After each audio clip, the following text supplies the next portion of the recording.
Bueno, muchísimas gracias por la invitación, por reiniciar precisamente estos espacios académicos y volver a tener algo de esa normalidad que muchos extrañamos. Bueno, voy a hablarles acerca de los biomarcadores, específicamente en este grupo de cáncer de mama, los triple negativos. Hablar de los biomarcadores que tenemos, que están aprobados, aquellos que vienen y que prometen, pero para poder haber llegado a descubrir todos estos biomarcadores, ha sido necesario poder, de alguna u otra manera, saber qué es lo que está pasando molecularmente en este grupo de cáncer de mama. Entonces tenemos que el carcinoma mamario triple negativo corresponde casi al 20% de los cánceres de mama, que como bien se ha dicho, es una enfermedad heterogénea, como todos los tipos histológicos del cáncer mamario, pero específicamente el cáncer triple negativo, hay ciertos factores moleculares que lo hacen obviamente mucho más heterogéneo con respecto a su perfil morfológico, porque tiene una gran variabilidad de presentaciones morfológicas, también unas alteraciones moleculares múltiples, y eso se ve reflejado obviamente en su comportamiento clínico. Afecta con mayor frecuencia a mujeres jóvenes, específicamente afroamericanas.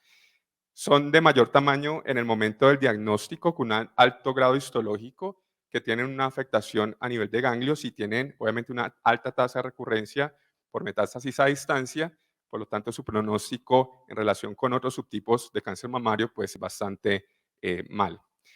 La quimioterapia, si no se hace pues una búsqueda de biomarcadores, sigue siendo el tratamiento de elección precisamente para esos triple negativos. Por lo tanto, se va a generar una necesidad de poder buscar, ¿sí? Y poder comprender mucho mejor estas vías moleculares para así poder determinar biomarcadores que sean predictivos y de esta manera poder establecer estrategias terapéuticas totalmente dirigidas. ¿Y todo cómo empezó? Empezó a través de la clasificación molecular del cáncer mamario. A partir del 2000, lo que se hace es una evaluación de un conjunto de genes y se pudo establecer de que habían ciertos grupos de cánceres que compartían la expresión de ciertos genes que se llaman intrínsecos, y de esta manera se pudo agrupar en 5 grupos. Aquellos que tenían relación con la expresión génica de células basales, que son los basal-like, que específicamente son los que no tienen marcación para estrógeno, progesterona ni ER2, y los otros que corresponden a los luminales, tanto A como B, porque se relacionan con genes que se expresan en células luminales, y aquellos que tienen una sobreexpresión o una amplificación del ER2. Entonces, esos son los primeros biomarcadores que podemos tener en nuestra práctica diaria y que prácticamente nosotros como patólogos nos obliga a poder en nuestros reportes tener este dato, porque es de gran importancia para así el oncólogo poder empezar a hacer todo un esquema de manejo. Entonces, con la inmunohistoquímica podemos hacer esta clasificación en estos grupos, los luminales A, los luminales B. Los luminales A que tienen expresión para receptores, los B que pueden tener, también tienen expresión para receptores con una gran variabilidad en la expresión de estrógeno progestágeno, y pueden estar también enriquecidos con ER2. Los ER2 que son receptores negativos, pero con una amplificación, siendo en la puntuación establecida un 3 más, y los basal-like que tienen pues obviamente negatividad para todos estos inmunomarcadores. Pero vemos que en el carcinoma triple negativo, eh, generalmente, desde la parte morfológica, se presenta como carcinomas de alto grado, que pueden tener necrosis de manera geográfica y que también pueden tener una alta infiltración por linfocitos T a nivel intratumoral. Hay ciertos marcadores de inmunohistoquímica que nos permiten poderlo clasificar como de tipo basal. Sin embargo, estos marcadores pues no son realmente obligatorios. ¿Por qué? Porque a través del descubrimiento de sus vías moleculares vemos de que hay un gran número de subtipos que tanto de la parte histológica pueden tener comportamientos distintos. En este caso vemos de que, por lo menos aquí, tenemos una tabla más o menos de 9 presentaciones morfológicas y cada una pueden tener un comportamiento distinto y todas ser triple negativos. Por tal razón, en esta variabilidad morfológica, lo que se ha hecho es poder estudiar a través de ciertas plataformas de análisis de genes en lo que se consideraba antes de que todos los triple negativos eran basal-like, ahora no se considera eso. ¿Por qué? Porque cuando se aplicó esas plataformas que sean relacionadas con la expresión de receptores hormonales, se pudo observar que en aquellos grupos que se denominaban basal-like y que eran triple negativos, podían tener expresión precisamente relacionadas con los receptores hormonales. Por lo tanto, vemos de que hay también, desde el punto de vista inicial de la detección hormonal, hay también en la expresión génica una gran heterogenicidad en los triple negativos. Entonces, se ha trabajado a través de todos los años en poder hacer una adecuada subclasificación para poder así tener un mejor manejo y concepto del carcinoma triple negativo. Y en este caso, Liman en el año 2011 propone 7 grupos, ¿sí? Que también son relacionados con ciertas expresiones génicas extrínsecas, pero ya a partir de 2016 lo que se trata es poder agruparlos en 4 grupos más grandes. Esta primera clasificación, que son los 7 grupos, tiene que ver con la expresión de ciertos genes en ciertas vías canónicas y se han denominado en el primer grupo como tipo basal 1, ¿sí? Que están prácticamente relacionados con alteraciones o con expresión a nivel del ciclo celular, reparación del DNA. En este caso entran aquellos que tienen alteraciones o mutaciones en el BRCA1 y 2. El tipo basal 2 son alteraciones que tienen que ver más con la señalización de factores de crecimiento, los que son inmunoenriquecidos, que es donde realmente nace esa expectativa de que los que tengan mucha infiltración por linfocitos T, pues van a ser grandes candidatos para poder usar terapias anti-PL1. Y estos se relacionan más que todos con genes que se involucran precisamente en esa relación con el sistema inmunológico. Los mesenquimales, que son tumores que cambian su expresión a nivel de la superficie, no son tanto de proteínas relacionadas con la diferenciación epitelial, sino que también son proteínas relacionadas con la diferenciación mesenquimal, lo que les permite a este grupo la especialidad de poder tener una migración mucho más fácil, porque se pueden relacionar mucho más fácil con su microambiente y de esta manera poder escapar y poder, obviamente, tener un comportamiento totalmente distinto. Otros que se clasifican como los de tallo mesenquimal, que se relacionan con expresión génica específicamente por la presencia de células tumorales, células madre tumorales, que también les dan otra característica, y aquellos que están relacionados con la expresión de los receptores de andrógeno. Y se ha visto que el porcentaje de respuesta patológica completa es mucho mayor en este primer grupo, en los tipos basal 1. Esta es pues como la clasificación que a partir del 2016 se tiene, es una reorganización precisamente donde se trata de agrupar los carcinomas mamarios triple negativos en tanto basales tipo 1, tipo 2, como los mesenquimales, donde también se unen parte de estos que eran clasificados con presencia de mutaciones o alteraciones que caracterizan a las células tumorales madre, y el cuarto grupo son aquellos que pues, siguen siendo los expresores de andrógenos. Entonces, realmente la clasificación molecular que se propone es una gran herramienta, ¿no? En la teoría es una gran herramienta para poder subclasificar o poder escoger estos grupos de pacientes. Pero, sin embargo, todavía realmente no hay una aplicación clínica robusta porque pues, se sigue documentando para poder tener una aplicabilidad en nuestro día a día y poder tener herramientas para poder subclasificarlo, así como ya hemos podido subclasificar en expresores de receptores y no expresores, poder que cuando nos llegue un triple negativo, poderlo subclasificar y así tener una correlación con esta alteración de las vías moleculares.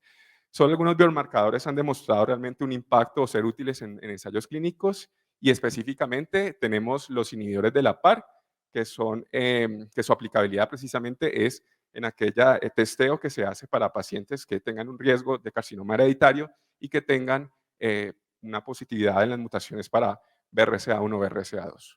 Y los otros que son los inhibidores del punto de control inmunitario, que es la inmunoterapia, que ha revolucionado pues últimamente el hecho del tratamiento para los carcinomas de mama triple negativos como manejo de primera línea en el entorno metastásico. Entonces aquí tenemos una diapositiva que nos agrupa los biomarcadores que tenemos o los que prácticamente se documentan.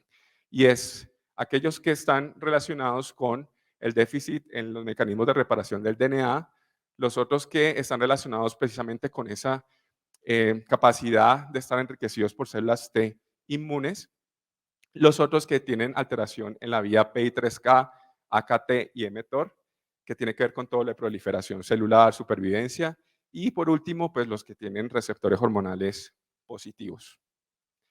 Dentro del primer grupo de biomarcadores que están relacionados con la deficiencia en la vía de reparación del DNA, tenemos el más conocido o el que empieza prácticamente, abre todos estos caminos, que es identificar las alteraciones o las mutaciones en el BRCA1 y 2, que tiene que ver con alteraciones en la vía de la reparación por recombinación homóloga, y otros genes que están también asociados a esta vía de recombinación, pero que pueden tener una implicación o un impacto en el tratamiento cuando no tenemos mutaciones a nivel del BRCA1 o BRCA2. La prevalencia en el cáncer triple negativo, específicamente de estas mutaciones, va más o menos entre el 11 al 31%.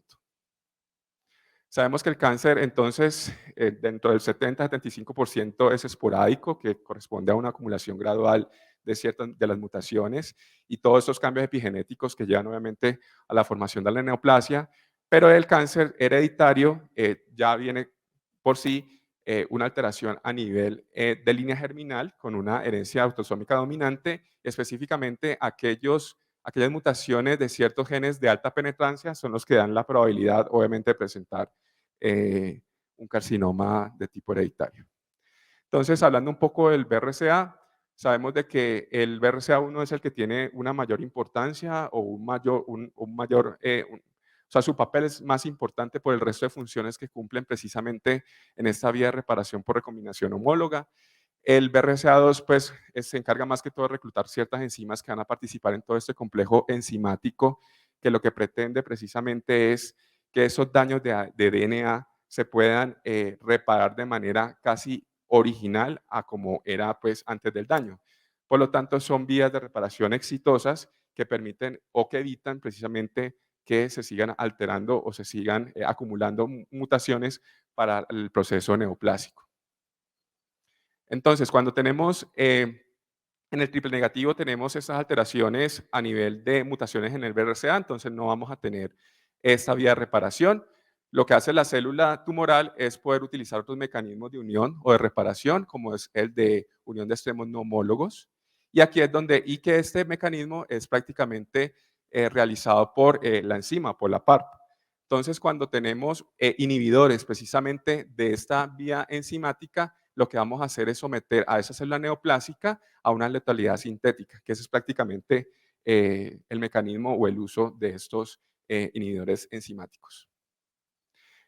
Y todo esto, pues obviamente, todo este conocimiento permite su aprobación por parte de la FDA inicialmente en el 2014 para los carcinomas serosos de alto grado, donde realmente el uso de olaparib en pacientes pues, con carcinoma avanzado y con alteraciones de la mutación BRCA1 en línea germinal, pues permite precisamente la validación de su uso y posteriormente en el 2018 ya salen otros estudios clínicos que permiten ya su validación para el cáncer triple negativo, específicamente en el entorno de carcinoma metastásico.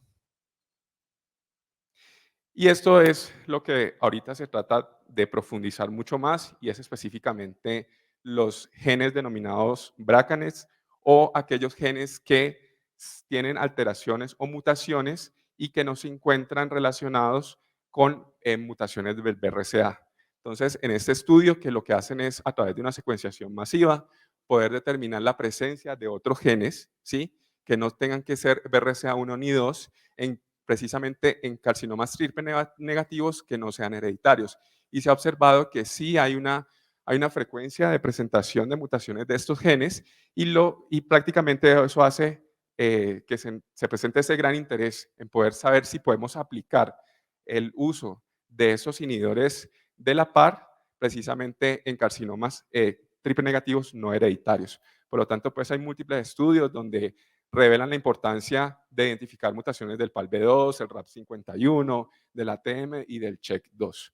Pero pues obviamente todos estos estudios cuando uno los prácticamente plantea en la realidad o en nuestro entorno, pues sabemos de que para poder identificar toda esta cadena de genes, pues tenemos que utilizar secuenciaciones masivas, ¿no? Entonces esto limita un poco también el acceso para poder tener esta información.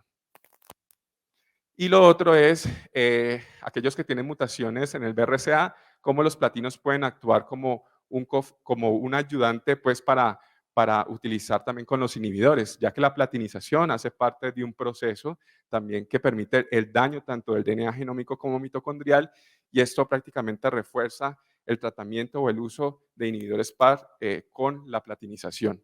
Entonces, múltiples estudios pues, favorecen este uso, específicamente en el testeo de pacientes o en la elección de este grupo de pacientes.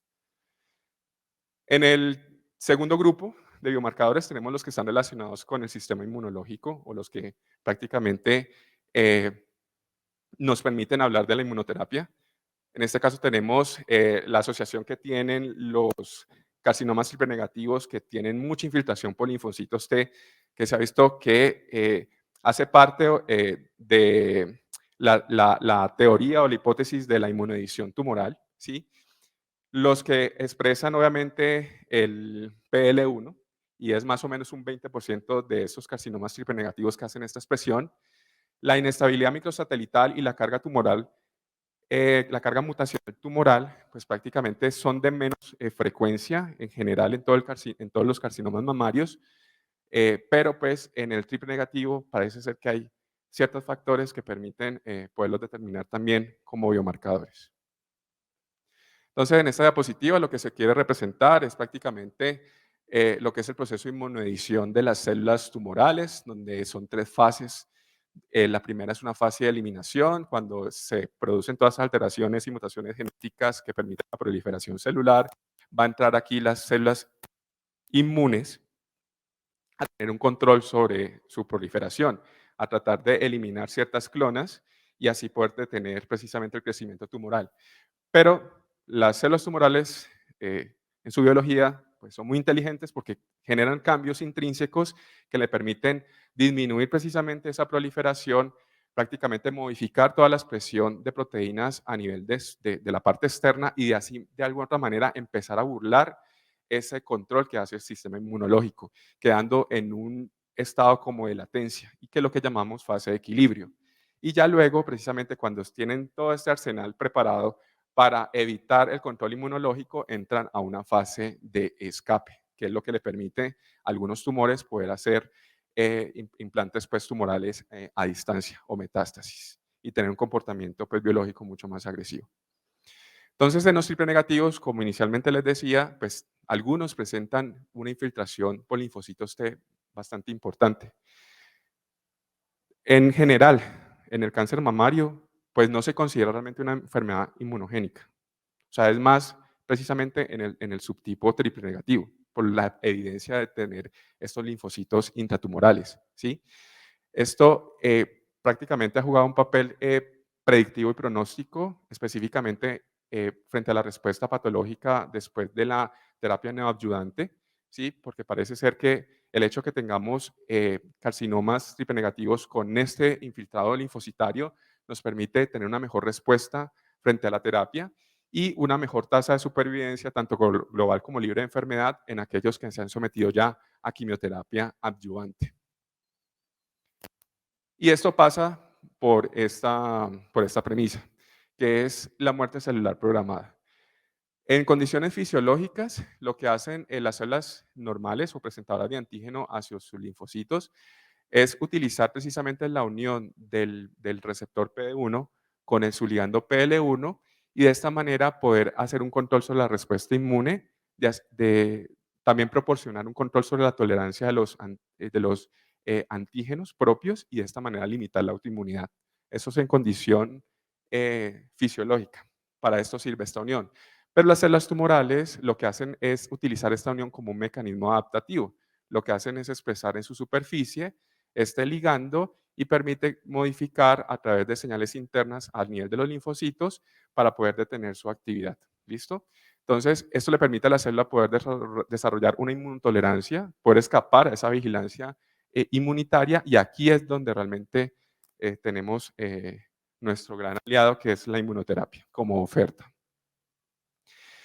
Y todo esto, pues, obviamente se ha validado en múltiples estudios clínicos. Específicamente tenemos el Impassion 130, donde el atezolizumab, en conjunto con la quimioterapia, pues mostró realmente una mejora significativa en aquellos triple negativos que tenían una expresión de PDL1 en las células inmunes. Por lo tanto, a través del estudio Ventana se pudo validar precisamente este anticuerpo, el SP142, para poder identificar la expresión en las células inmunes y así mismo dar un porcentaje de expresión, y se ha visto que aquellos que tienen un mayor del 1% de expresión en las células inmunes, pues prácticamente tienen un gran beneficio, específicamente en el contexto del carcinoma metastásico.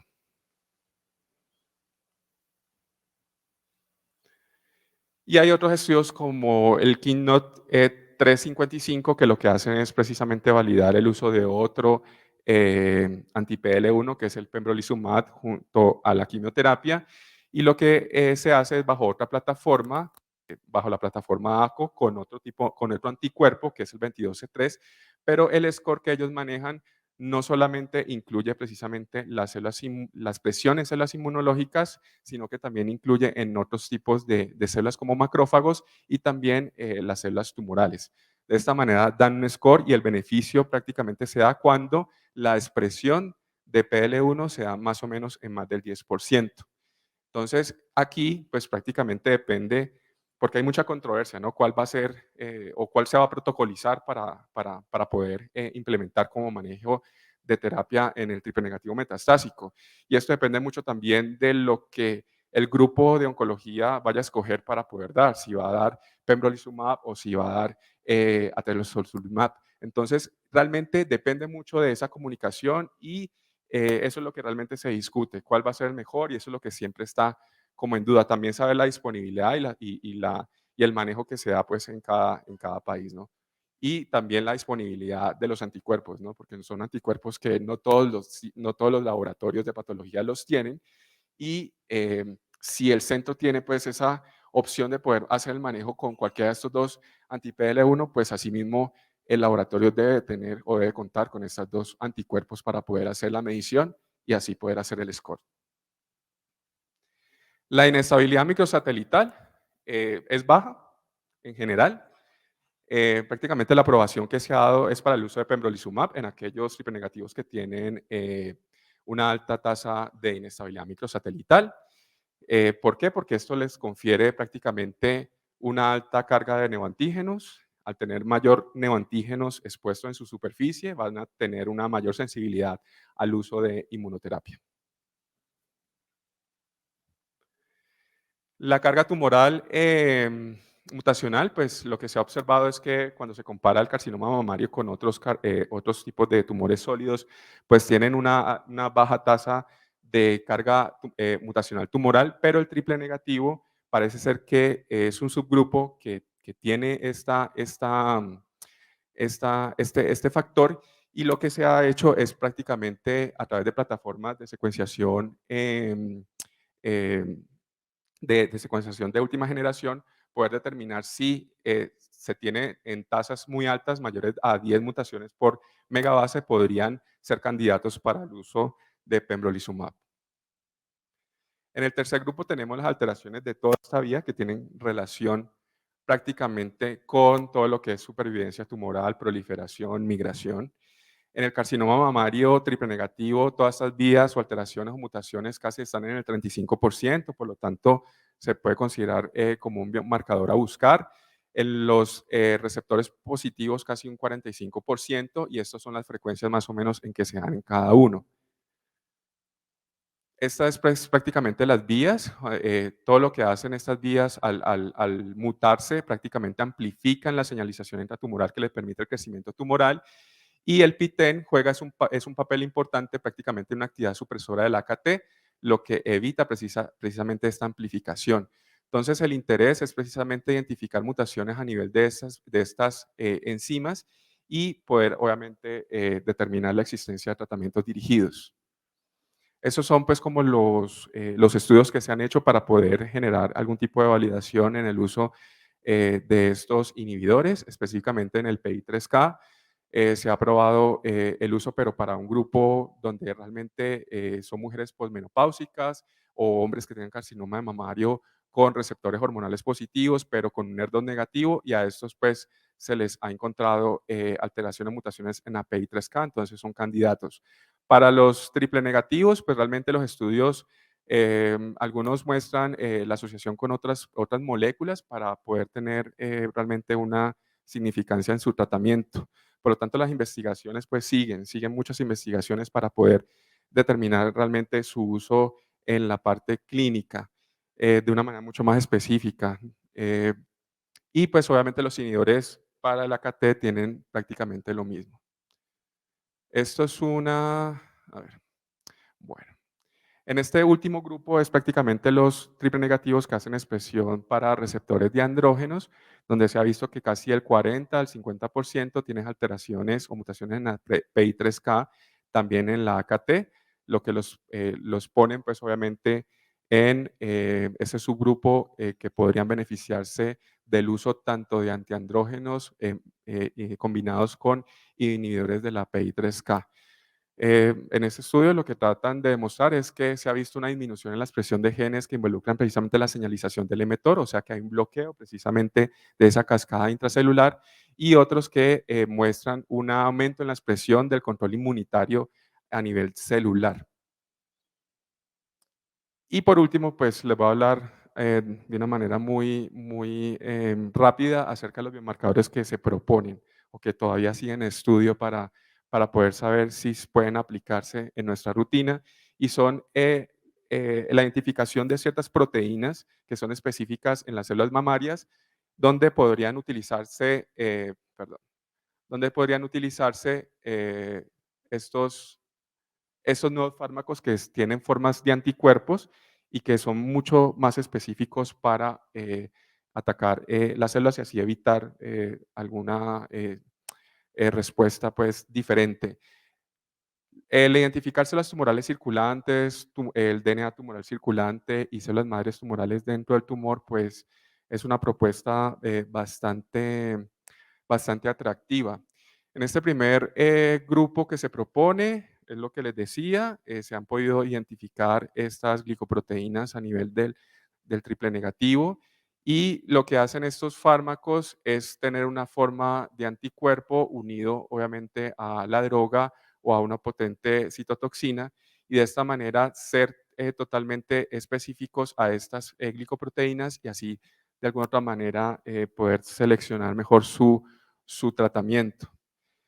Las células tumorales circulantes, se habla mucho de biopsia líquida como el medio, pues obviamente, para poderlas identificar, pero las plataformas para poder posteriormente a la toma de la muestra, hay mucha discusión sobre esas, cuál va a ser o cuál es la mejor plataforma para poder identificar las células tumorales circulantes. Hay que tener en cuenta que tienen ciertas limitaciones porque las células tumorales circulantes cuando salen al torrente sanguíneo pues se van a destruir y muy pocas van a ser efectivas para hacer implantes a distancia. En el triple negativo se ha visto que por lo regular no solamente son células individuales, sino que también son pequeños grupos que le permiten poder evadir precisamente todas estas señalizaciones de apoptosis y poder ser más efectivo en la metástasis. Y lo que les decía, pues realmente la limitación que hay en la tecnología actual, en la disponibilidad y en ponerse de acuerdo cuál va a ser la mejor forma para poderlas identificar.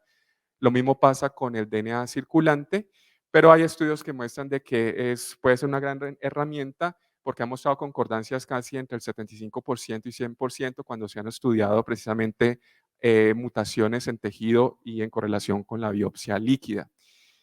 También los niveles que se pueden encontrar han sido más altos en el carcinoma triple negativo en comparación con los expresores de hormonas y estudios que muestran que después de la quimioterapia el hecho de poder tener o detectar este material en la sangre pues se ha correlacionado con tasas de supervivencia mucho más cortas. Y por último tenemos las células tumorales madre, que lo que le permiten es que su presencia en el tumor le da un alto potencial tumorogénico, un riesgo alto para metástasis y también favorecen la resistencia a fármacos debido a que en el modelo dinámico ellas pueden prácticamente generar grupos en diferentes estadios y algunas con expresión precisamente de este fenotipo que le permiten resistencia al fármaco. Se han podido descubrir varias vías de autorrenovación de estas células madre, entonces los biomarcadores están prácticamente a diseñar fármacos que puedan alterar estas vías y de esta manera poder disminuir la presencia de células madres tumorales en el triple negativo. Entonces, como conclusión, realmente todavía hay mucho por conocer, pero también hemos avanzado en el conocimiento y esto nos permite prácticamente saber que todos los factores que influyen en el crecimiento tumoral tienen la probabilidad de poder generar muchos biomarcadores y asimismo poder aplicar esta oncología y este tratamiento totalmente específico, poder subclasificar los pacientes y poderles dar la mejor terapia posible. Muchísimas gracias.